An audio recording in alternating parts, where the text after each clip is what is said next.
Ooh, up close Sounds like and I'm getting personal. old. I like this. What? You like getting old? Do I like getting old? Hell no. Don't have near the sex But there's pills. drive. There are pills. That is true. I do like pills. They're awesome. So what is up, 10th Dimension family? What's going on? What y'all been doing? Who you been doing? Nah, I don't want to know about that. Got a pretty good variety of things we're going to talk about today. A lot about fitness, a lot about the molecular structure of the science of the The mole- thingies and the things, the Of- things and things. of the cells. And, Yeah. it's a lot. It's a lot. Physiology. We're going to talk about physiology. We're going to talk Things- about your metabolism. Metabolism. But Metabolism. Yo. We're also going to talk about sleep versus work. Like, should you be sleeping or is work more important? Or should you be sleeping and not working as much? And then we got a nice hot topic for a debate. Should we tell them what the debate is? If it's even gonna Maybe, be, if maybe. even if it's even gonna be a debate, just stick around for the debate because it'll be fun, and you guys can have an opportunity to throw some blows at us in the comments. See how much we don't know versus maybe you know a lot more. I don't know. Yeah, or you could just see how smart we are. That too, because we are pretty smart. Yeah. Yeah. I told you I'm this. You're This that. is me. He's the face of 10th Dimension podcast, and I'm the guy. He's the brains. All right. I'm the guy. Okay. So, What first topic you want was- to talk about? Anabolism. Anabolism Anabolism versus catabolism. Okay. So when your body is in a state of anabolism or Anabolic state. anabolic state. Yeah, that's proper. term. Anabolic state. Anabolic. Oh, okay. Anyways, so basically your cells are building up, and how you get your body into anabolic state is obviously proper diet. Well, I mean, you can too with a catabolic, catabolic. I'm saying cannibalism and shit. Cannibalic. But that's how I got to learn actually what the two different, because cannibalism is like you're eating Mm-hmm. somebody, Mm-hmm. but versus your body getting eaten Mm-hmm. by you. Like in that scientific medical terminology, whatever you want to call it, auto, like Yeah. autoimmune means it eats itself. So that could be like cannibalism. Yeah. Like autophagy. So obviously there's only two different types in what your body is doing in different states, like we were talking about anabolism and catabolism. Cannibalism is when your body is breaking down cells at a molecular level and actually changing not the genetics, but changing things in the cells to actually break down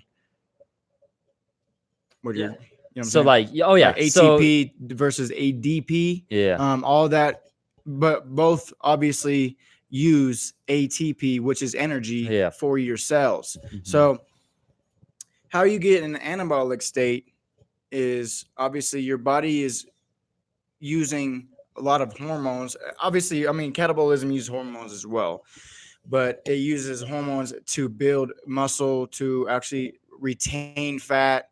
Um, in this state, you're thinking better because your brain works off of fats, obviously. Because when you're 3% body fat, or really low on body fat, you kind of feel worn down. You feel not as expressive. You feel lethargic. you feel very lethargic, and your mind isn't as quick, and that's because your brain works off of fats. So the people that are out there doing low carb diets, don't be ashamed about not retaining enough information or something like that, because that's your body in a catabolic state. Yeah. So how I like to think about anabolism versus catabolism. Anabolic versus anabolic. Anabolic versus catabolic, right? So when we're in an anabolic state, it means that our body has more than enough nutrients to give us energy. And so then what it can do is it can actually start storing energy, whether that's repairing muscle, building new muscle, or storing new fat. And then we have our catabolic state where our body doesn't have enough energy. So it starts to use our fat cells and then eventually our muscle cells and whatever carbohydrates are in our blood to give us that energy that we need. Two different specific exercise regimens that you can think of that are actually anabolic and then catabolic. Exercise in and of itself is technically catabolic, but some favor more of anabolism, where some favor more catabolism, right? So you have your bodybuilding routines, right? Those use some energy, but not as much energy as a marathon. A marathon is going to be more of a catabolic type exercise regimen. That's because you're going for an extended period of time without food. That's why you see a lot of marathon runners that try and eat something. They have those like gels that they take in to give them energy, to give them the carbohydrates they need so that their body doesn't start tapping into muscle. And that's why if you look at the differences between a sprinter and say a marathon runner, a sprinter is usually a lot more muscular than a marathon runner because a sprinter is a short duration, high intensity, where a marathon runner is more low intensity, long duration. How's it going? Good. What was that? You're on the middle of something? Yeah, we're doing a podcast. Just dope, right? Oh, at the CBD? Yeah. Cool. Actually, we're closed. Okay. Appreciate it. I like that thing. Okay. Gosh dang. that How thing do we always have some sort of freaking interruption? Okay. Anyways, a marathon runner, sprinter, CBD. If you want to come in here and join us, you can on the podcast. Should have had him sit down and interview. We should have. That would have been so funny. Like, hey, yeah, come in here. Come in the shop. Come in the shop, please. You want to do the podcast with us? Yeah. I like how he comes in nonchalantly. We're holding microphones and everything. And it's just like, but what's up? Like the most awkward moment of the entire day. Of the week. I feel, Other than last week. you know what, how when somebody just comes by you, just violates you, like they just feel you up and you're like, what just happened to me? I feel like that just happened to me right there. I really feel violated. Okay. Anyways, anabolic versus catabolic. You want to make sure that if you're trying to build muscle, that obviously you're going to do more of an anabolic type regimen, right? So if you're doing bodybuilding training, that's going to be more anabolic. So during your training, you should probably be taking in more carbohydrates during your training if you're doing an extended duration, you know? So if you're doing a 2-hour workout, then you're obviously going to need some sort of carbohydrate in your system to keep you going, to keep you from tapping into your muscle for energy. So like I said, how I like to think about it is your body only has so much energy. There's only so many carbohydrates in your body. There's only so much energy, stored energy in your body before it starts tapping into your muscle cells. So ideally, when you're in a catabolic state, your body's going to first tap into your fat cells. If the fat isn't enough and you're so drained of energy, it will then tap into your muscle cells. Just because it takes, so fat cells is easier to take from your fat and convert it into an energy source like glycogen and then have your body use it, opposed to tapping into your muscle cells. Muscle's a lot harder to break down, but if your body absolutely needs to and it's starving, it will tap into your muscle cells, right? So when we talk about all of this, some of the most anabolic times of the day are obviously going to be post-workout, because your body is primed for nutrient uptake. Your body's ready to start rebuilding the muscle that you broke down during your workout, say if you are doing some sort of bodybuilding regimen. And then when you sleep is going to be another time that you really are in a high anabolic state, because that's when your body's starting to repair itself. It's when it's starting to build new muscle, to repairing joints, ligaments, all that fun stuff. So it's really important to take care of your nutrient timing at this time, right? So you want to make sure that you're taking enough carbohydrates and proteins post-workout. That's why they always recommend some sort of post-workout shake, whether it's whey protein or some sort of more complex type protein and some form of carbohydrate. That's why you take in at Gold's Gym, they have shakes that they give out or that they sell. Don't give out. That'd be nice. That'd be awesome. So I'm promoting the wrong thing. Don't listen to me, please. But anyways, so that you can get that window of time and take advantage of that window of time and take in the proper nutrients in that specific window of time, right? So Also, some things to keep in mind when it comes to catabolic and anabolic. So, anabolic is going to use a few different types of hormones. The main ones are going to be testosterone or estrogen. The other ones are going to be your human growth hormone and your insulin. One of the ones that you can manipulate the most and take the most advantage of is going to be your insulin. That's where you take in a lot of carbohydrates. It's spice that insulin. Then the insulin is responsible for nutrient partitioning and putting it in the places that it's supposed to go. And so that's why you really want to take advantage of that window. Now, some things to keep in mind when it comes to a catabolic reaction: adrenaline. Adrenaline is a hormone that causes catabolism. You've also got cortisol. Cortisol is a big one, and cortisol really starts to accumulate with stress. The more stress you have, the more cortisol your body's going to be releasing, because it's your body's in panic mode and it feels like it needs to break something down to give you energy to make it through this stressful state. And what is that generally? That's fats or muscle? So it'll mainly be fats and sometimes muscle, right? Like I said, if the fat isn't enough, it will tap into the muscle. Muscle breakdown is really hard to do. You have to be in a very, very catabolic state in order for it to start tapping your muscles. And probably for a long period of time. Oh yeah, and it's not like it's absolutes either. It's more of a spectrum. It's going to be taking some fat and a little bit of muscle, or it's going to be taking a lot of fat and a nice chunk of muscle too, right? So it's not an absolute. It's not like first fat then muscle. It's a little bit of fat, a little bit of muscle, right? It's not an exact balance. I would say if there was a ratio, it'd be like a 4-to-1 ratio. So 4 for fat, 1 to muscle, which is nice because that means you're not breaking down nearly as much muscle as you think you are. But it's still scary, especially if you're a bodybuilder, because now you have to retain all this muscle while you're in a cutting phase. So that's why it's really important to take in enough proteins so that your body has the amino acids to maintain the muscle that's in there. So that it's kind of blocking that cortisol and that catabolic reaction from tapping into your muscle. And what the very interesting thing about your body is it's so complex. And so as you're taking in food, as you're taking in proteins and stuff, your body will actually manipulate the molecules to fit whatever amino acids that you actually need. Mm-hmm. That doesn't mean if you go to Burger King and you order a Whopper and shit, it's going to give you all the amino acids, because the food's not healthy and it has a bunch of pesticides and all that kind of bullshit in it. But your body will do its best to manipulate the food into what it needs to either grow, survive. And mostly it's about survival, because people are not meant to be bodybuilders. People are not meant to be, have 24-inch arms, but we can manipulate the body into doing kind of what we want and seeing how we can manipulate the body into what we want in ourselves. Oh, yeah. And how we want to look. Obviously, with pharmaceuticals and science today, it's ridiculous what we can do with the body now, as opposed to even 20 years ago. Mm-hmm. But I think it's very interesting how, the science of it, you eat, okay, it goes down in your stomach. Actually, what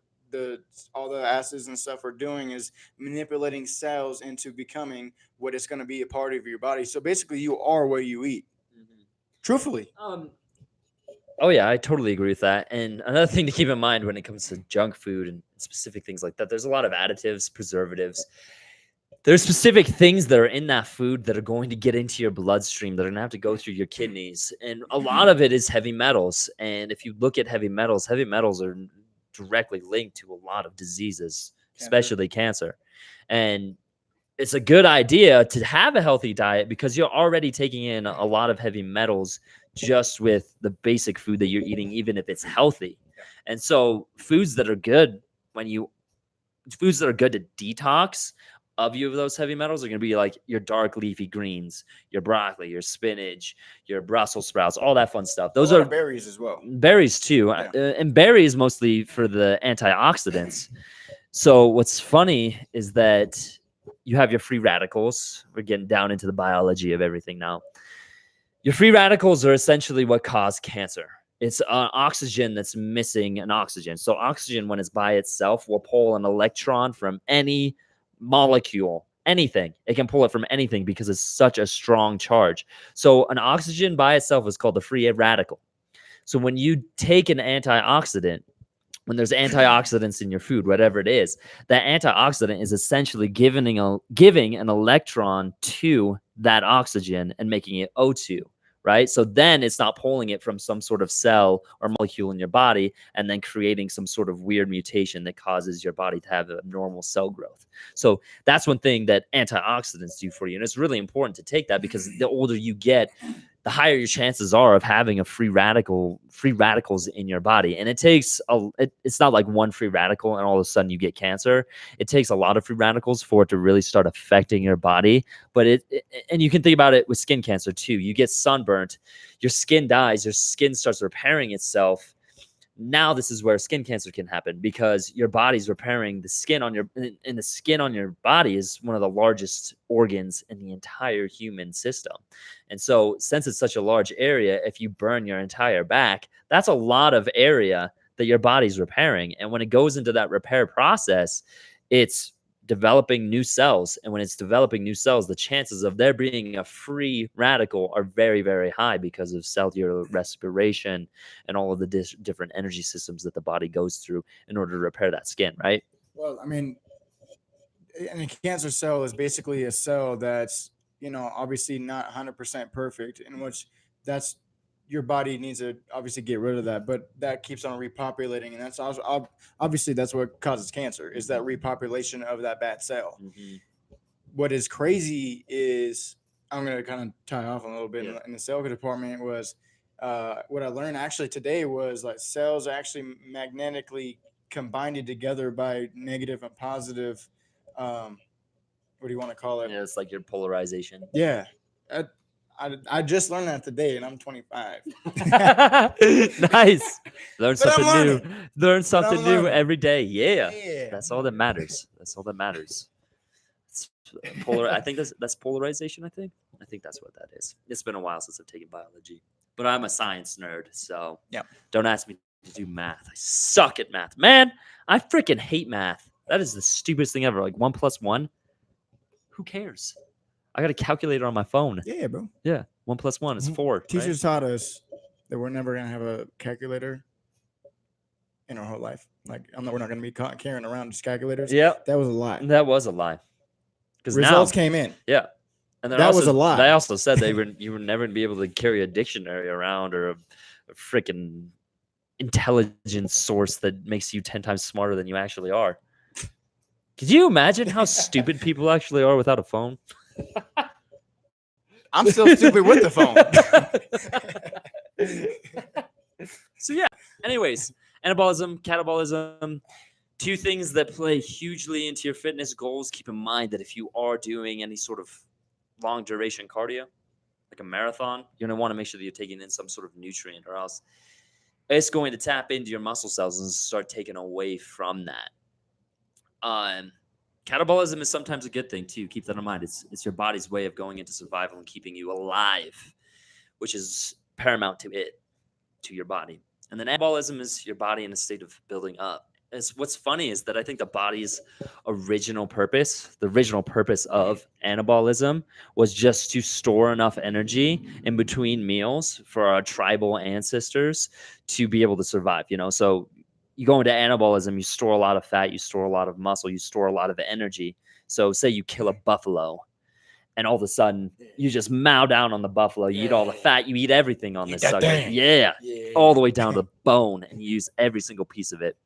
But anyways, your body stores all that energy. It's like one massive meal. It's like, okay, we don't know the next time we're gonna get a buffalo, so I'm gonna store all this energy so that we can go do catabolism, and then you can just take away from the stored energy that you got from that one buffalo. So I think that was the original purpose, and now we use it to get huge and jacked and yoked and awesome looking, and I love it. Truthfully, I feel obviously the people that are struggling with weight issues and stuff, they need to be able to put their body in a catabolic state, and I feel like their genetics kind of won't let them do that to certain people. Obviously, people have excuses. Some people really don't.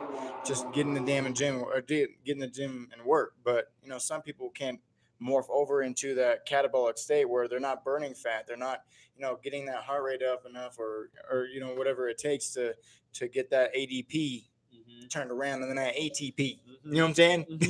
I think what happens to what's that? I can't remember what that is called.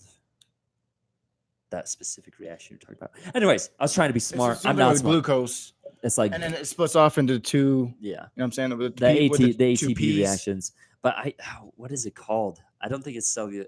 Maybe it is cellular respiration. Maybe that's what it is. Anyways, so when we think about somebody that is trying to lose fat, one thing that they want to try and do as well is put themselves in an anabolic state, because that's going to be really important as well. Yeah, Because that kind of balance of the two. Yes, Yeah. exactly. But So I think their bodies are so into that. Actually, I mean, obviously, you're either in an anabolic state or you're not. You're in a catabolic state. But when you're in an anabolic state, you're putting on more, obviously, weight. You're putting on. You're giving your body what it needs to grow. And when there's an overwhelming amount of that, what does the body do with that if it doesn't have the genetics to actually turn it into that catabolic state? Oh, yeah. You know, see what I'm saying? yeah. And an argument that can be made by people too is, well, I'm always in an anabolic state. Why am I not building muscle? And one is you're either taking in way too many calories, and the ratio between muscle and fat gain is favored more towards fat, or you're not doing any exercise, you're not doing any sort of progressive overload in your training, you're not giving your body a reason to grow, so then it's not putting that muscle on because it doesn't have a reason to grow. There's no muscle that's broken down for it to have to repair, so then it just stores it as fat. So in order for you to take advantage of an anabolic state, you have to give your body a reason to repair muscle, thus exercise, thus training. Now, when it comes to a catabolic state, I think a big issue that a lot of people have, and I've seen this multiple different times with clientele, is they eat too little of calories. So their body is in survival mode and it's in a catabolic state. And your metabolism will actually start to decrease to make up for that massive caloric deficiency. So somebody that's taking in, say, 900 calories and they weigh 200 pounds and they're at maybe 30, 40% body fat. Okay. This is just a made up person. Okay. Yeah. This isn't. But that's somebody an that- extreme issue. Yeah. Right there. So 30 to 40%, depending on if they're male or female. Let's go with female. They're 30% female, 200 pounds. That's a little more real world. 30% isn't that bad. It's probably the equivalent of like 20 to 25% men for women, because women carry more fat. So this woman, she starts eating 900 calories, 900 kcals. That is way below the actual calories she needs to eat to lose weight. And so now our body's in starvation mode and our metabolism starts to slow down. I've seen it so many times. And everybody that comes to me, they tell me, I've hit a plateau. First question I always ask them is, how many calories are you eating? They tell me 900. I'm like, you're eating way too little. And they're like, well, I thought that was the point. No, that's not the point. The point is to be eating little enough to where your body is burning, like just enough that's less energy than your body is burning. So that way it taps into your fat stores, not a crap load so that it goes into survival mode and starts breaking down muscle and other important areas, because it's like, I am starving. I need nutrients. And sometimes muscle cells, especially if you're deficient in protein, it's going to tap into your muscle cells because it needs the amino acids from your muscle. Where fat is mostly stored glycogen. There's not many amino acids in your fat, so it's going to tap into your fat for glycogen. So if you're taking enough protein and you're at a high enough caloric deficiency to lose weight, then you're going to see that. But if you're not giving your body a reason to lose weight and you're giving it a reason to survive, then that's why you have a plateau. So if you're eating 900 calories and you're 200 pounds and you're at 30% body fat, it may be a better idea to eat at 1,500 calories. And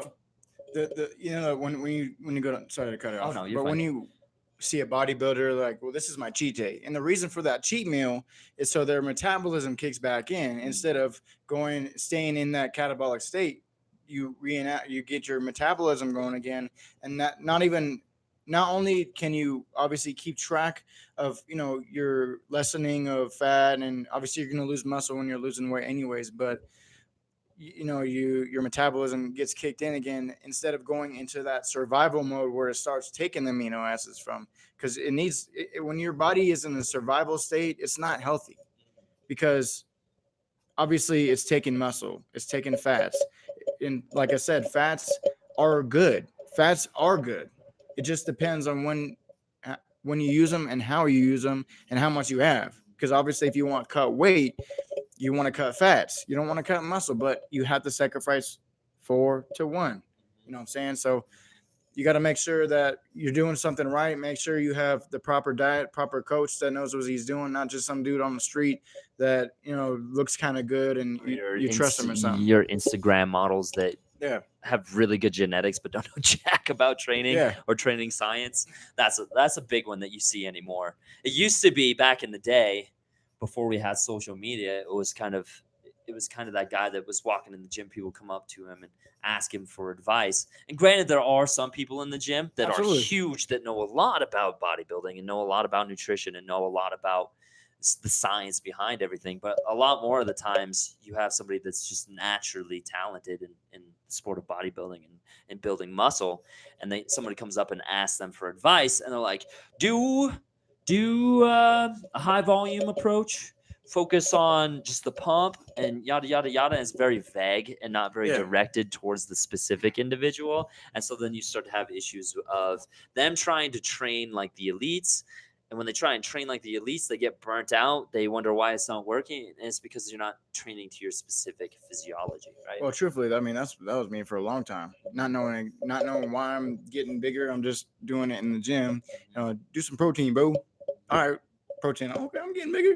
But the thing about me is I have great genetics. Really, I don't have to work as hard as, say, another person that's been in the gym for twice as long as me, building, half the muscle I have. I have great genetics. I understand that. But I do also understand what I need to eat at certain times. Generally, if I'm on a diet, I eat every 3 hours. I'll eat my carbs in the morning or fast in the morning, carbs in the evening, and then just proteins at night. So, you kind of make that balance between anabolic and catabolic. So that's what I've learned. Oh yeah, for sure. And always listening to your body is a good way to go to. I know for a lot of people, they're like, I'm just craving this. I'm craving ice cream. I'm craving this. I'm like, you probably need to get your carbs up a little bit because your body is just not using insulin as efficiently as it should be. So maybe it is a good idea to get ice cream. But here's the thing: is you don't take it overboard. You just take it enough to where you're still eating at that caloric deficiency that you need to be losing weight. Well, the thing about what people need and stuff is they don't really know why they're eating certain things, why they're having certain cravings, and your body is trying to tell you something. Like you said, you might have a deficiency of carbs or fats or anything. That doesn't mean overindulge, but it does mean it doesn't. It's not going to hurt you to do it every once in a while. Just don't do it every day. Yeah. I always like taking the flexible dieting approach. I think that's probably the better approach to take when it comes to dieting. Because one, it's not too strict. If it's too strict, you're gonna have a higher chance of binging. So like keto. I love keto. Oh, I love keto. Why? I hate keto. I was joking. I was talking. That is terrible. No, I hate keto. It's The reason why I hate keto is cholesterol goes high. Is because of this.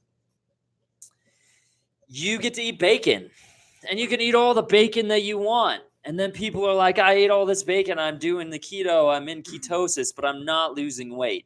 And I'm like, how much bacon are you eating? I'm eating like a whole pack a day. I'm like, well, that's why you're eating freaking bacon every day. There is a better way to do keto, and that's vegetables and fruits. Well, and taking a lot of those and oils too. What's kind of interesting about that diet is I saw the dude that actually made the keto diet or made up with, he basically hit a trend. So, so what keto diet, and I'm not saying it doesn't work for anybody. I'm sure it works for some people, just like anything works for somebody, or anything doesn't work for everybody. What is interesting about that diet is what it separates your fats from your muscles. So it's kind of like putting oil into water and then watching them, obviously you can tell the difference and you can even see the line. Exactly. So that's basically what it's doing in your body, but actually in your stomach. Mm-hmm. But my thing is like, I personally wouldn't do it. Your cholesterol is going to go high. You're going to really have to really be careful with intaking all that fat because truthfully it's going to be an overboard, and that's a lot of liver function. Going through all that oil. It's well, and your body has to break down those fats, and it's one of the it takes a long time to break down fats. The thing with fats is they're water, or they're not water soluble. So it's a whole nother process that your body has to go through in order to take in fat.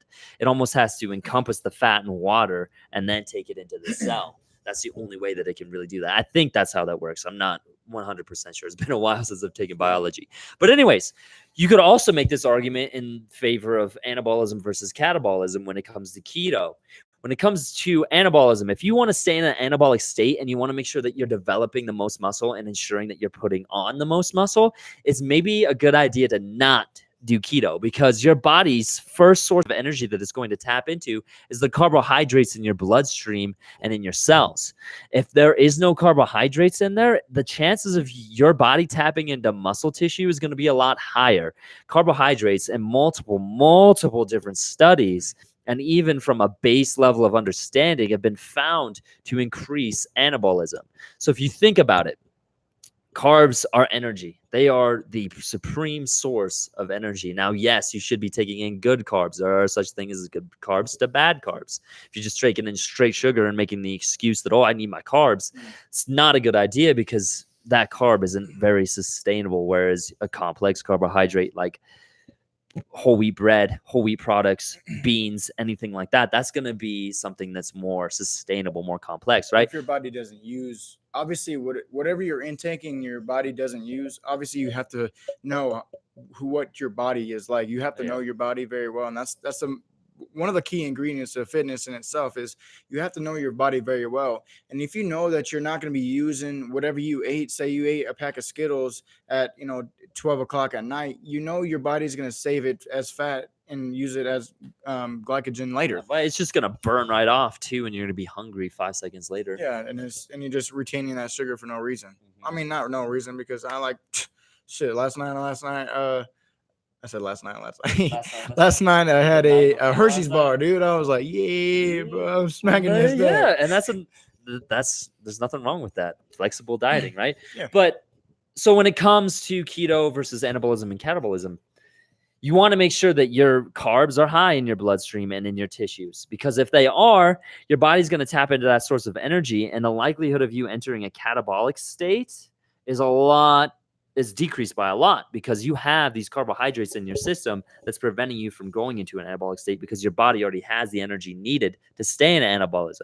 Now, if you're on the keto diet, your body has to tap into fat, and the fat that's in your bloodstream and in your stomach may not be the source that it taps into. It may tap into your muscle, because especially if you're deficient in protein, which I find happens a lot in the keto diet, because for some reason you have to balance protein with fats. I don't even know how the keto diet fully works, but I know there's something with balancing nutrition, and your fats have to be supreme and whatever. But if you're deficient in protein, your body's going to immediately tap into your muscle cells for amino acids, and it's not going to tap into the fat cells that's on your body. Another thing that happens with keto is that your body's going to tap into the fat that's in your bloodstream. A big misconception is that it immediately taps into the fat cells on your body, which is not the case. It more taps into the fat cells, or the fat that's in your bloodstream, the fat that you've taken in throughout the day, kind of like a carbohydrate, except it's a lot less efficient. And it's so funny, because I get so many people coming in the gym. I ask them how their diet's doing, what they're doing for a diet. Oh, I'm doing keto. And I'm like, you're going to get your ass kicked. And they're like, what? And I'm like, the type of training we do uses a lot of ATP, is very anabolic. It requires you to be in an anabolic state, which means you need carbs in order to survive the grueling workouts that I'm going to throw at you. Because if you don't, you're gonna be tired. You're gonna be lethargic. You're not gonna want to do it. You're not gonna stick to it. You're not gonna adhere to it.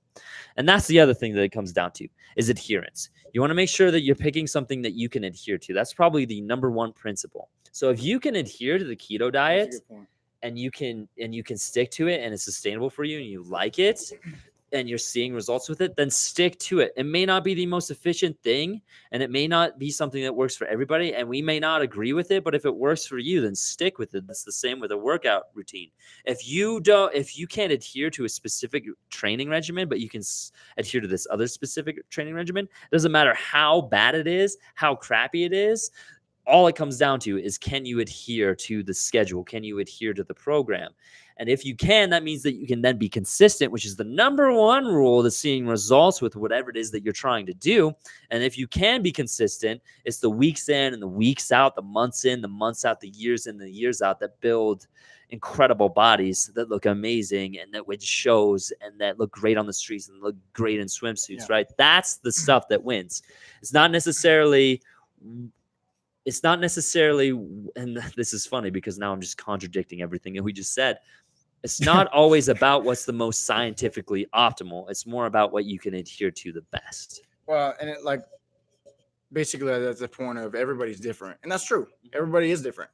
I mean, I'm like everybody else. I hate cardio, hate it, but I do find a ways around to kind of manipulate myself into doing cardio, such as dribbling the ball around. You know, I'll be Forwards. getting that thing going, and then I'll jump in the pool and swim for 5-10 minutes. You know, it just depends on how I feel that day, and I'm manipulating myself to actually doing cardio, even though I don't like doing cardio.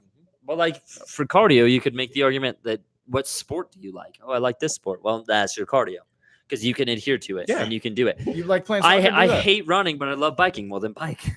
It's that simple. Okay, so we gotta change here. Yeah. So you guys want to hear the debate, or you want to keep going? Because we got sleep versus work coming up. Ooh, smack. Ooh, I think that may be a good one to say for next time. And I want to hop into this debate right now. Okay, let's get the debate going. That's all right. Debate time. Debate 30. Blah blah blah. Master debate. I'm sorry about that. Okay. Yeah. Immigration. We're talking about immigration today. We're getting a little political. Going Donald Trump on y'all. Hope you're ready. Yeah. So immigration. What is immigration? Immigration is somebody that doesn't belong to that specific country coming into that country. They can do it illegally or they can do it legally. If they're coming in for work, then they're considered an immigrant worker. They also can come in with a visa. That's your work visa. Same thing, immigrant worker. Or they can come in here totally illegally and mess the whole system up. Yeah, I said it. Mess the whole system up. Okay. So what's your view on immigration? My view I want to hear yours is first. towards the people. Towards the people. Yes. Like So, sovereignty. Imagine yourself, or let's look at it this way. Imagine Cheyenne now being illegal. You cannot be in Cheyenne. Where are you going to go? There's people. Not even say that. No, Cheyenne is not illegal, but like So like Cheyenne if turns you into were a- born in the state, if you were born in the city of Cheyenne, you can stay. But if you came from outside, you have to leave. Something Scratch like all that. Okay. All right. All right. So imagine Cheyenne becomes extremely poor. Okay. Okay. There's gun violence, all kinds of violence. And the only way for you to escape that is by going to another city. Okay. But you're not allowed in that city. Okay. What will you do for you and your family to stay safe? Would you go to a different city? I would stay in the city that I was in because it's from where I'm from, and So you would I put your kids in a position to fail or die because you want to stay in Cheyenne. So what I would do is I would try and make Cheyenne a better place. I would make proactive decisions to try and make it better. Okay, but Does that you're make just sense? one man. I understand that. No, but I understand that. That's very ignorant to say you're just one man. But at the same time, it's like, okay, well, you work 12 hours a day. You're only bringing a loaf of bread home a day just so family can eat, and they got to worry about. You see what I'm saying? Yeah. That's my point. But I also see the other side of, America. I'm all for the people, and I'm all for people making their best life because we got a very good flip of the card here in America where we can sit back and kind of just enjoy the amenities. And, obviously we are all in debt, but at the same time, it's a better blessing than being born in, some country that is fighting every day just to eat. Yeah, but how long do you get to have those amenities if there's people that are coming in and ruining that for you? They're not ruining it. What I'm saying is I would rather have other people be able to enjoy just as much as I do. Say 99% of the illegals, quote unquote, because this is just land. Yeah. The illegals are good. They're just trying to make a living, trying to feed their kids, and have what we have in here in America. 1% of those are actually criminals, obviously illegals, blah blah blah. But they're just like literally. I don't think breaking the law by crossing an imaginary line is a crime. Truthfully, yeah, it is in the law, and yes, should they pay taxes? Absolutely, they are working here, and they need to contribute to society. But what I'm saying is, I just totally respect the people that are willing to go to prison and stuff just so their family could have a better life. And that's what I'm saying. Oh yeah, but that's the issue that you run into is if a bunch of people are coming in here illegally, they're really not contributing, right? Because they don't have a job where they're paying taxes. If they are doing a job, it's paid under the table, which means no taxes comes out of that. Another thing that happens too is that a lot of these families live some are homeless, but a lot of them just live in overpacked apartments, right? Their standard of living's terrible. It's really, really bad. They're in America, yeah, but I doubt it's better than where they came from. And if anything, they're bringing their problems with them, right? So if you look at places like South America, you look at the oceans of Brazil, look at the piers, look at the ports, look at that area, look at the trash in the streets, look at how effed up that entire place is, right? Why would you not stay there and try and make it better, right? It's like America just goes to crap and everybody's like, screw it, we're leaving, we don't want to clean this up, we don't care about it anymore, we're done. It's like, where is your sense of patriotism? Where's your sense of belonging to that place that you're in, right? Oh, look at Detroit after GM or Ford stopped making vehicles there. What happened to it? I have no idea what happened. Detroit? Yeah. So basically, it's a barren wasteland of just terrible buildings that are falling down, and you can go buy a 4-bedroom house for like $400. Obviously, it's going to be in the ghetto, but then that's what I'm saying is like nobody wants to move to Detroit, and you're in America. Yeah, but at the same time, that's because one company was like, "Screw, we don't want to be here anymore," and they left. That's like just imagine that being that's your like, country. Yeah, but that's like people leaving a specific area because they're like, "Screw it, we don't want to deal with this place anymore. We're done." And now the people that are there that can actually make a change and make something happen and actually better the area they're in are gone. How are changes generally made? Is it by the people or is it by the upper people? And obviously it's by people, but politicians and all that stuff who are corrupt.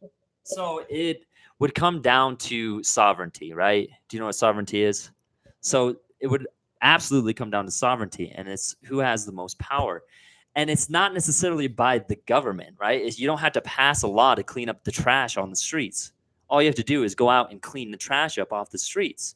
You don't need the government to help your neighbor out. You don't need the government to buy locally. You don't need the government to actually start making products in your area and selling those products in that specific area and create such a demand for that product that you can sell outside of your area into other countries, right? That's where they need to understand. And what sucks is a lot of these people are coming from underdeveloped countries, not undeveloped, but underdeveloped. And what sucks about that is that they don't understand how to live in a more developed country. And so with their trash, with their habits. Mexico is like all. Oh yeah, but I'm saying it's like underdeveloped. It's not as developed as the U.S. or the UK or so on and so forth. Well, you know how hard it is to get something changed. Obviously, with protests and stuff, that I guess that works in America, but it doesn't work anywhere else. Specifically because the fact most people are so damn corrupt, you could get shot in the middle of the road in front of 500 people and nobody would give a shit. But go ahead and try to get people to stop shopping at Walmart and see what happens. Nothing, because nobody will stop shopping at Walmart. Maybe you'll get 200 people, 300 people in a community. Okay, well, Walmart's going to be still open worldwide. I mean, truthfully, some businesses are so big, they're not going to fail. Yeah, well, Walmart's a U.S. company. There's not many Walmarts outside of. But what I'm saying, McDonald's. Stop eating McDonald's. Even after Super Size Me happened, what McDonald's do? Introduce a salad, and people still eat there, even though it's probably human meat. Oh yeah, but you know what I'm saying? At the same time, you could also make the argument that was one guy, and he made somewhat of a change to McDonald's. He did. he made a healthy impact on McDonald's, even though it wasn't that great. There's still unhealthy options there, but he created that awareness. And I don't think anybody's creating awareness in their own countries to be like, hey, stay here and help us fix this. They're saying that it's more get the F out and let's just let this place burn all to hell. What the hell was his name? He was in California with the so obviously the work environment. So illegals are, yeah, they're not paying income tax, but they're also say they're I don't know many illegal people, but I know this happens all over the country where Hispanic people come in, they work for dollars an hour, like $2 an hour, say, and obviously they're not getting paid or getting income tax because they can't. Obviously, they're not getting paid a lot. Why would you, as a business owner, want to have them be pay taxes? Because then now you have to pay taxes. Not only that, you have to pay them the minimum wage of that state or that. So like take advantage of them coming Yeah, in so with a basically they're lower taking wage. advantage of them. But you don't want the business owners don't want people to. People that gain their citizenship. Gain the citizenship because not everybody wants to go out there and pick strawberries. Not everybody wants to harvest pistachios. You know what I'm saying? Those people make a difference in their lives by coming here and making a better life for themselves because they don't have to worry about getting shot. Yeah, they're not getting paid a lot, but they're also safe. But you could also make the argument that they should gain citizenship so they can gain all the advantages. That'd be being awesome getting them American citizenship. citizen. But what if you're only getting paid 20 cents a day? But you can still gain citizenship even if you're not. How long is that going to take? Trump instilled a 4-year plan where they pay $10,000. They go through the application process and then they gain their citizenship. But what if you're only making 20 cents, 30 cents a day, and then you're in a neighborhood where you don't have 4 years? So I would say that there should probably be a policy in where you have less time to gain citizenship. But here's the thing. You need some sort of citizenship to be here. If you do have that citizenship, then it means that you can contribute to our society. But if you're coming in here illegally, you're not contributing. And so why are you here? You're just bringing your problems with you to this place. And I'm not against immigration by all means. I am against illegal immigration because I don't think that it's right for our cities. Look at LA.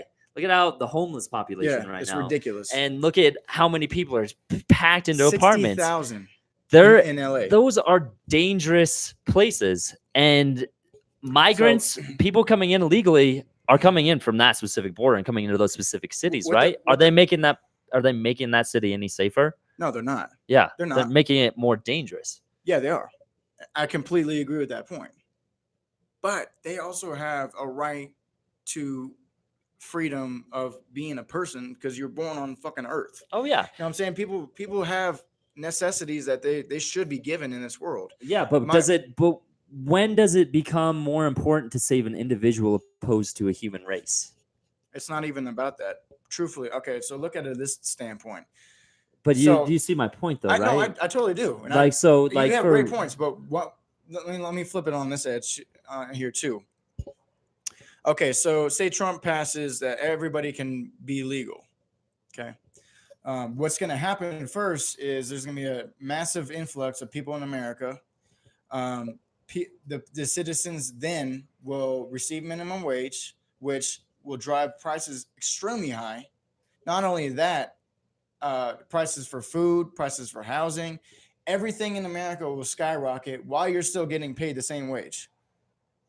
So he can't do it that way, obviously, because he would drive everybody out. Everybody would go to different countries because we can't afford it. Just like what California is doing right now is my nephew is actually getting paid more than I am because he's in California where the minimum wage is $11 an hour. It's going up, and they actually signed a bill. Jerry Brown signed a bill stating that the minimum wage in like 3 or 4 years is going to be $15 an hour, which is ridiculous because people in California are not even going to be able to afford it because they don't understand that if the minimum wage is $15, okay, not only is bread going up, everything else is going up. Yeah. Gas is going up, and which is mind-boggling to me is like, okay, they see that bigger paycheck, but they also have to pay, $30 30% on fucking income tax. Yeah. So not So- only you're getting taxed more, but you're losing money. You're actually losing money, receiving more money. Yeah, but how does that make it safer for somebody coming in illegally? Because now they're making $1 or $2 an hour and they're trying to live in specific areas like that. And they can't because they can't afford it. And so now they're jam packed into an apartment. Who knows what the heck's going on in those apartments? Who knows what kind of sickness is developing? And who knows what kind of gross things that are happening It there, won't right? be safer. And let me tell you, Yeah. So why? they So don't have to go to California. They don't have to go to populated states. People always say, well, we're way overpopulated. Give them citizenship and send them to the fucking Midwest. Because there is plenty of fucking room, plenty of places to go. but they You see don't what I'm want. They saying? don't want to live in the Midwest, though. They want to live in an area that's more like their own. So California is obviously, California well, is more like that, right? Yeah, obviously. And so why would you want to leave a place like your own, What I'm right? saying is, as an overall kind of answer that I would give is sure, give them citizenship. People from South Africa got sent to parts of Michigan as the citizen because they were in It's the refugees, right? refugees. Yes. Sent to Michigan. Yeah. Is it cold? Yeah. But are there people fucking? Are you starving? Are you looking like a skeleton? No. They happily came over. So I mean, But that's a small fraction of people. I understand that. But And a how small many- fraction of people is not a large group of people that could potentially come in if there's an what open I'm border. saying is I respect, America doing that. I respect the people that were in charge that's got them to come over because at the end of the day, it's about the people and it's about But what love about? and it's about caring. Oh yeah, but what about your people? The people that are homeless on the streets, your vets, your children. Oh, take care of them first. Yeah. So how can you take care of those people when you have to take care of hundreds of thousands of other people that are coming into your nation? I understand that. And And so that's where there's a dilemma because I'm for the people, but I also see the big picture. yeah. And that's why it's so hard to debate on a certain topic that I see both sides in, but I'm very passionate about helping people. That's why we're even on this damn podcast is to help people. And that's why I'm like, you know what, maybe we can, we have to have a plan. We have to have something better than build a But why huge can't we, wall. but why can't we help these people in their own countries? Why can't we influence the government in other countries to help their people? Well, first off, we shouldn't have to do that. Second off, I think it was Obama that spent a ridiculous amount of money to redo the replenish or whatever the Eiffel Tower. A ridiculous amount of money. But that's France. I understand that. Well, also their allies as well. Mexico and Canada is not allies, but I'm not even talking about immigration and just Mexico, Cuba, but all around. I mean, people are flooding in from Russia. People are not flooding in, but people come from all over the world to be in America because it's. I mean, I'm not going to say it's the greatest country of all time or greatest country on earth because I've never been anywhere else. So I can't compare it to anything else, but I do know that America is great. Oh yeah, it's a 4th of July. yeah, patriotism, but it's a developed country, and this is kind of a bad analogy, and I'll probably get shots fired at me for making this analogy because then people will be like, "What the hell is wrong with you? You have no empathy." But it's kind of like we're a developed country. It's like bringing a stray dog into your house, right? Damn. And what That's is rough. that is rough. Like I said, I'll get shots fired at me for that analogy, but whatever. From this window, bro. From this window. Bam! Some homeless dudes. But Off a homeless drive. here. anyways, how hard is it to train that dog? That stray dog. What if that stray dog has a disease that kills your whole family? What if that stray dog has rabies? What if that stray dog kills all your other dogs and then just it's the only dog that you have left, right? What if that stray dog saved your family from a fire? Yeah, but that's one in how many? Right? So let's say what are the chances of a stray dog having rabies? Pretty high. Yeah.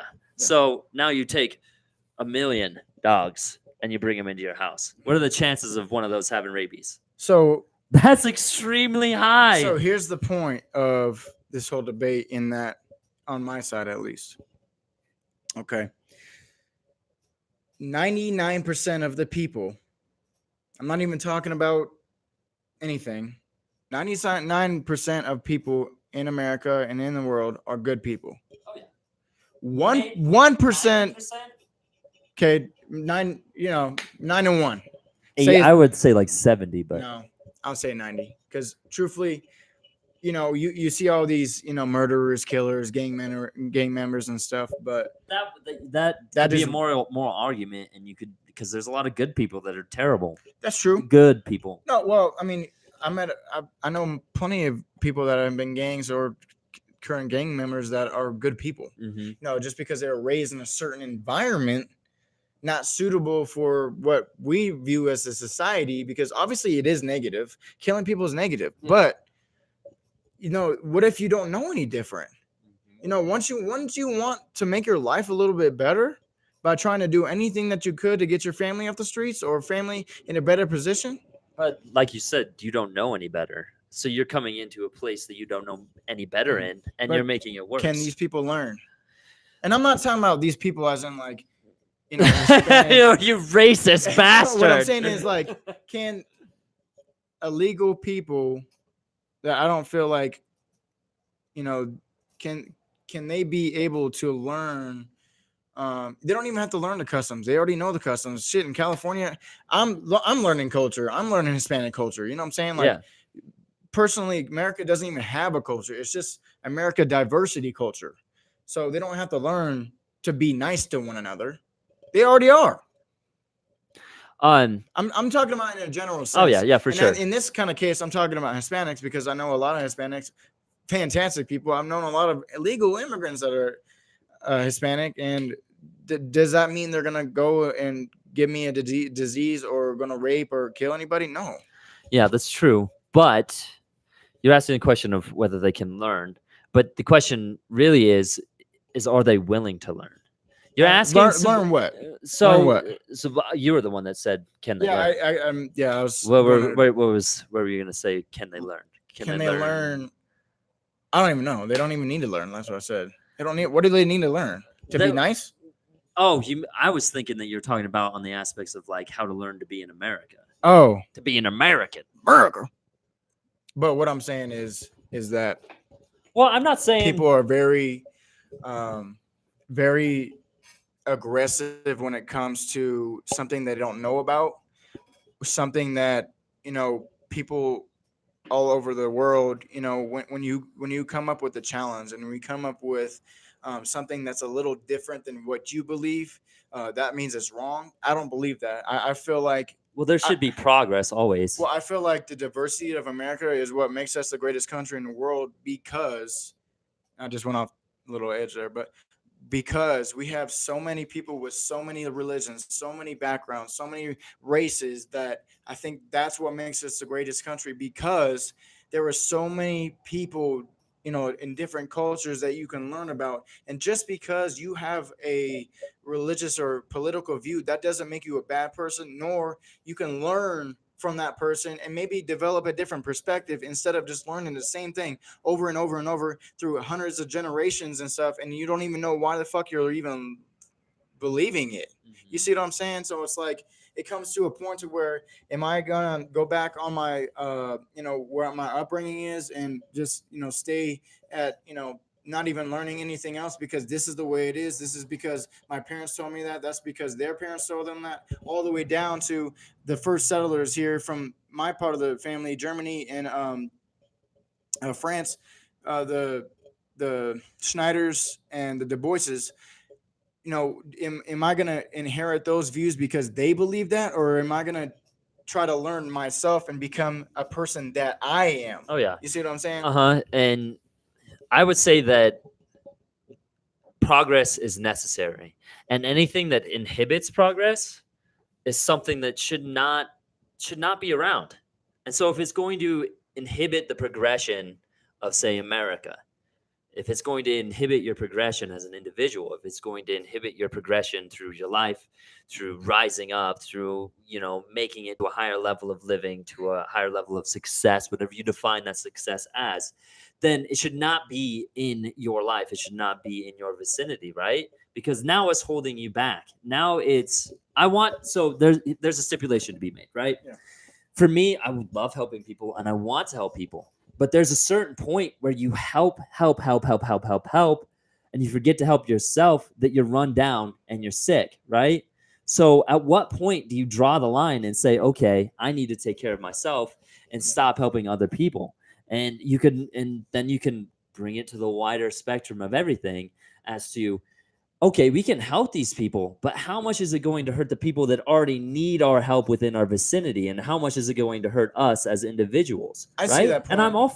all for helping people, and I would love to have people come into this state, come into this nation.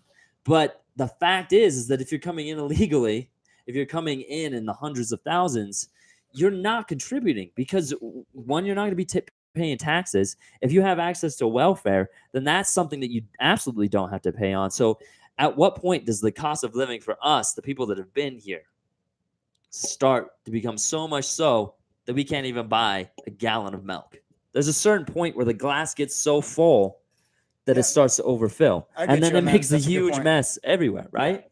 And like I said, I'm all for helping people, and it's not that I don't lack empathy. It's just I'm more interested in my immediate circle and the people that are around me and the people that are within this area and within this nation that need our help.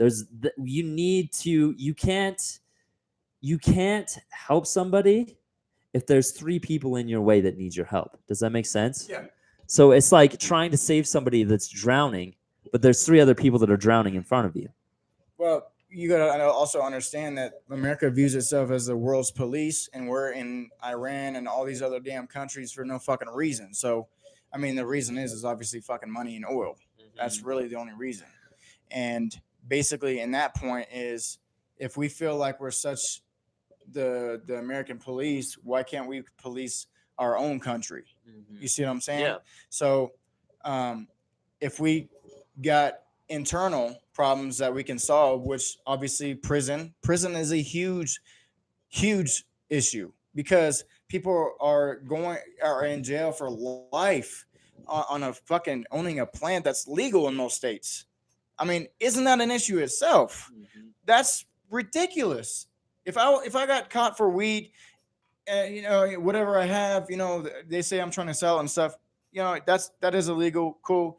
Go get a slap on a wrist, go to jail for a couple of months or a year, whatever, and do your time. But at the same time, some people are living their lives in jail when people are outside smoking in front of police, and that is just disrespectful on another level to these people that are serving time for literally for no reason at this point, because they got to do their time, even though the fucking judge is out there smoking his share. Obviously, but like, how can you help that issue if you have to help 100,000 people that aren't even within the immediate vicinity? You can't. So, like with immigration, how can you help that prison problem if there's people coming in from outside and you have to help them too? It's kind of like you're trying to fix the tire on your car, but there's a hole in the other tire, and then you go to fix that hole, and then there's a hole in the other tire. It's like, at what point do you stop fixing the tire, take it somewheres where multiple people can help and can build the tire in and of itself? And it goes back to your nation. At what point do you stop ditching your nation, stop ditching your area, and actually start contributing and helping out and cleaning up and doing right, and creating a community that's going to fix the car, instead of having one person try to do it all by themselves, right? Well, it's not even about, I mean, yeah, I totally agree with that, and people should be doing that. But I go back to the point of, look at Detroit. People don't want to fix their fucking community. That's been that way for, 30 years, 40 years maybe? We're almost at 2020, and it's barely getting started getting the community starting to come together now. And it's 2019. So what is it going to take for the communities? And you're not even talking about government, right? You're talking about community. I'm just talking about people in general, because I don't think that the government's the best place to fix any of these Yeah, issues. but why is it taking 40 years? Because obviously the people don't understand the power that's within their vicinity, right? There comes a point of awareness, right? So when we talked about, what was it? What's that? The McDonald's freaking TV show called, for that series? I don't know. Super Size Me. Oh, yeah. How he created awareness, like, hey, McDonald's is crap food. Bam, he made somewhat of a little change. and people were aware of the fact that McDonald's is bad food, and that it's going to cause this kind of crap to your body. Okay, There so there has to be a point where someone's like, and it has to be more than just one person to make a drastic change. It's like, hey guys, fix this, or else it's going to go to crap, or do something about this, right? And so now you have people. So the Detroit situation, nobody's wanting to fix that specific area, right? And so you have people leaving, you have people staying there, you have people making it worse. Same thing goes for other areas. So you have places like, South America, Mexico, some of those places are in really bad shape. And the people coming from those places didn't want to fix that place. So they come down here and who's to say that they're going to make this place any better, right? Because they didn't have the effort, they didn't have the desire to fix their own area. well, And so now you have Detroits everywhere, and people are just like, okay, this place is crap. It's kind of like you go into a garden, instead of watering it, you just eat all the plants that are in the garden, and then you leave and go to the next garden, eat all the I plants get that that. don't even water the garden, right? So I at what get point? that. At what point does somebody turn around and be like, okay, I need to go back and water that garden? And what sucks about humans and human nature is that we will never do anything unless it's out of necessity, right? So we'll never fix anything until it's like, holy crap, we need to fix this or we're just like gonna global die. warming. Right. So if you understand there's an energy crisis and that the ozone is deteriorating away, it's gonna take the sun freaking burning a whole city to the ground to be like, oh crap, we need to fix this now. True. And it may not even be one city. It may take like half the world. Well, And that's what sucks, is that we don't fix things until it's an absolute necessity, and it's scary. And that's why I don't think that the government's the best place to do this, because you don't see those drastic changes in government. Where do you see it happen? In the people. That's Like true. with the 4th of July, Independence Day.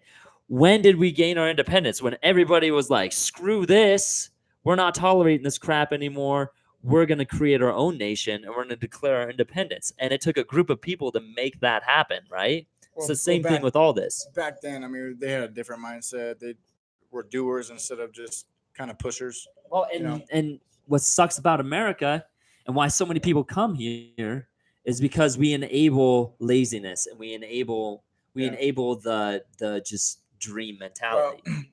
I'll give you an example. And I watched this 8-episode series called The Act on Hulu, and actually, it's a really good little short series, and it's really interesting, truthfully. And this little girl gets raised by her mom to act like she's in bad shape. She has cancer and all these leukemia, or she got muscular dystrophy and all these diseases. And basically, at the end of the show, what drives it is her. I don't want to ruin anything. Actually, well, they give it all kinds of details in the beginning, and you can just look it up online. And this was in Missouri and stuff. And basically, this girl manipulates her boyfriend or whatever to kill her mom, and it took that to set that basically her world on fire. She got her freedom from her mom. Mhm. Obviously, she lost her mom, but she got her freedom from the manipulation of her mom telling her, "Hey, you're not healthy. Hey, you can't walk. Hey, all this stuff." Her mom was also like making her sick, like poisoning her.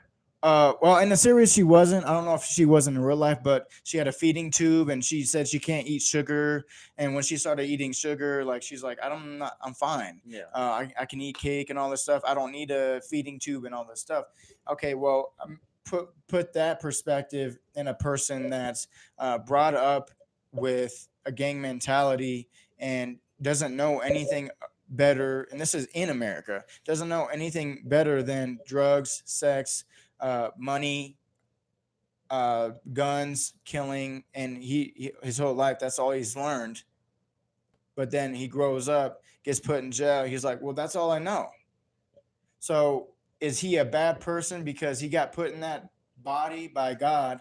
And obviously, you get to a point to where you can change your mind and start learning about the world. But how is that kid supposed to know any better? How is that kid supposed to learn? Yeah, through great examples, having a father there, having people that care about him. But truthfully, that doesn't happen a lot. So I just imagine this poor kid growing up, killing somebody at age 11. He's serving a life sentence because he never was taught anything different. Yeah. That's his perspective, and is he at fault for that? Ultimately, yes, but truthfully, no, he's not. And that's what the person, you know, Hispanics that or Canadians or whoever wants to come into the country, this is all they know, and they're like, I want that. I want to be over there when where people are in Hollywood and living their dreams, and America's made of dreams. That's all I want. Yeah, but it's kind of like they go to jail. Do you learn anything in jail? Sometimes. Sometimes you learn a lot. Sometimes. Who are you talking about? So like the gang member, right? Oh, yeah. He's on the streets. He kills somebody. He goes to prison. He goes to prison. That's the point where it's like, okay, am I gonna change things, or is this all I know? Well, At what point does that change, right? well, say he turns 37 and he's been in jail for 28 years, Yeah. or however many long years.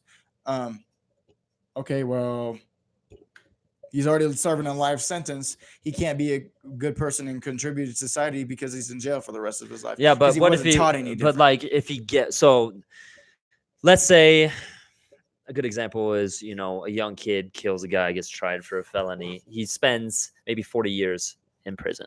He gets out age 50. All he knows is how, that's all he knows. Maybe he did, and there's a lot of people that do, and respect to those people.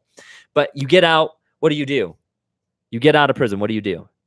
So the chances of that individual recommitting a crime is gonna be pretty high, right? Well, Because that's and the reason is because he wants to get back to the 40 years that he had. Yeah. And so you can say the same for somebody that comes into here. That's all they know, right? So if they come into here, all they know is, they can't ascend. You can't ascend to another level when you only understand the level that you're currently at. So you Yeah. can dream about You this can't specific teach level. anything that you don't know. Yeah, exactly. And so when you try and come into this area, this state, this nation, whatever it is, and you don't know how to live at that higher standard, then you're going to live at a lower standard and make it worse for the people that are living at the higher standard. So there has to be that necessity where it's like, holy crap, I need to start trying to ascend. You can't do that being illegal here. You can't do that without citizenship. You have to find a way to gain citizenship. And there's people that do it. And for some people that do, but for some people that do gain citizenship, it takes away from them when they gain their citizenship and they're like, okay, I worked really hard for this. I gained this. I acquired this. It's disrespectful for those people, but and they're like, oh, holy cow. When they gain citizenship, do they immediately just not have diseases, not go into but areas? they now have access to things that can make their life better. You come in here illegally, you don't have access to those things because you're still living like you're on the run, right? Okay. We're gonna have to wrap this up, guys. Yeah. Thank you so much for joining and commenting. Yeah. Let us know your comments on this debate. Hi, Mom. It was a good debate. I enjoyed it. It was fun. Man. But yeah, let us know what you guys think. Like the video, share it, subscribe. 10th Dimension Podcast, please. Yes. Please. Yes. Okay. My name's Jacob. Yeah.